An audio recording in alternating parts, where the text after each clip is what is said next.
Oui, Président, quelques mots rapides pour, au nom du groupe PASC, dire l'étonnement entre le ton et l'intention de ce rapport et le décalage qu'il peut y avoir avec les concrétisations sur le terrain. Parce que quand on lit le rapport et ses intentions, on peut effectivement s'y retrouver. Parce que quelles sont les priorités qui sont mises en avant par le président Duron et sa commission? Les mobilités du quotidien, la lutte contre le changement climatique et l'action en faveur du développement durable, et le lien entre les métropoles. Et quand on lit ces priorités-là, qui sont également à travailler en lien avec la question de la dépense publique pour avoir un engagement qui soit à la fois cohérent, solide, ambitieux, mais qui soit tenable et soutenable, eh bien, quand on voit ces ambitions-là, on peut tous s'y retrouver. Ensuite, là où les difficultés sont plus importantes, c'est la place qui est réservée à notre territoire, et je parle même à l'échelle plus large de la Auvergne-Rhône-Alpes, dans ce rapport. Et quelles conclusions tire-t-on des grands axes nationaux sur nos territoires à nous? Et il ne s'agit pas seulement de faire un focus sur Grenoble et sur l'Isère, mais quand on regarde simplement que le nœud ferroviaire lyonnais, qui est un axe et un élément structurant sur l'ensemble de la région, qui a été une priorité forte et sur laquelle nous travaillons à la fois sur le transport de voyageurs, mais également sur le fret.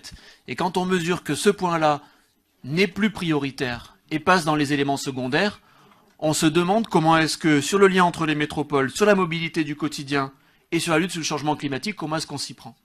Donc pour notre part, si les intentions du rapport sont bonnes et louables, nous demandons à ce qu'elles puissent se concrétiser localement et que la région Auvergne-Rhône-Alpes et que notre territoire ne soient pas écartés.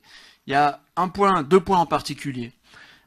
Le Grenoble-Lyon, ligne malade, reconnue comme telle, appelée comme telle par Guillaume Pépi, président de la SNCF, pour lequel un plan d'action avait été engagé et annoncé. Ligne du quotidien, ligne qui est la plus fréquentée de notre région, qui assure une desserte pas seulement entre Grenoble et Lyon, mais entre des territoires sur lesquels chaque jour et chaque matin des gens se lèvent pour aller travailler, n'est pas dans ce schéma-là. Le Lyon-Turin, je crois qu'il ne faut pas qu'on fasse l'impasse là-dessus. Mais en même temps, je dis pas ça en même temps parce que c'est le rapport Duron, hein.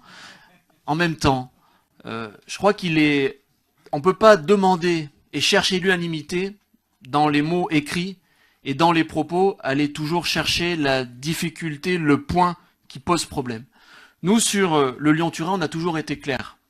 On est resté favorable à cette démarche-là.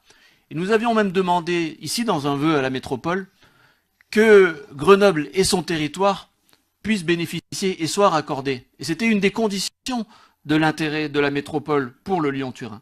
Et vous avez raison de dire que c'est bien beau de conserver le tronçon international, mais que les accès du côté français et du côté italien sont déterminants pour l'aménagement du territoire. Ça ne veut pas dire que ça nécessite des infrastructures nouvelles ou que tout est tranché en ce sens-là, mais qu'il faut effectivement travailler sur ces dessertes, parce que c'est aussi comme cela, et c'est aussi une des manières de régler Grenoble-Lyon. Donc nous, pour toutes ces raisons, et sans effacer aucune difficulté, mais en nous appelant tous à les dépasser, nous voterons naturellement ce vœu, et nous appelons également à notre niveau l'ensemble des parlementaires à faire ce travail-là, et nous ne doutons pas que mettre en lien les grandes intentions nationales et l'identité d'un territoire, le développement d'un territoire et l'aménagement de ce territoire sera dans les priorités de chacun, quelles que soient nos convictions politiques, dans cet hémicycle ou ailleurs.